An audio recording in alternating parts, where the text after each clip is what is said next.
বাংলাদেশের অন্যতম cricket icon Tamim ইকবালের হার্ট অ্যাটাকের কথা আমরা সকলেই জানি। আলহামদুলিল্লাহ অনেক রিকভার করেছে এখন। তো আপনি উইকিপিডিয়াতে সার্চ দিলে দেখবেন তামিম ইকবালের বয়স মাত্র 36 বছর বয়স। তো বুঝতেই পারছেন এখন এটা কিন্তু আর শুধুমাত্র বয়স্ক ব্যক্তিবর্গের ভিতর সীমাবদ্ধ না।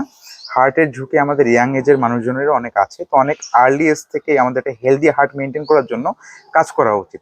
তো সেই ক্ষেত্রে আপনি যদি বিভিন্ন রিসার্চ পেপার ঘাটেন অথবা ডাক্তারদের পরামর্শ শুনেন, তারা সবসময় একটা কথা বলে, আপনার ডেইলি এক্সারসাইজ করতে হবে। তো এটা 30 মিনিটস আপনি রানিং হোক, জাম্পিং হোক অথবা জিম অ্যাক্টিভিটিস হোক, এটা আপনার মেনটেন করলে হার্ট ভালো থাকবে। 2 নম্বরে আসে হচ্ছে আপনার হেলদি ফুড মেনটেন করা। তো আপনার অনেক পরিমাণে গ্রিন ভেজিটেবলস থাকতে হবে আপনার ডায়েটে এবং একটা প্রপার ব্যালেন্স ফুড থাকতে হবে।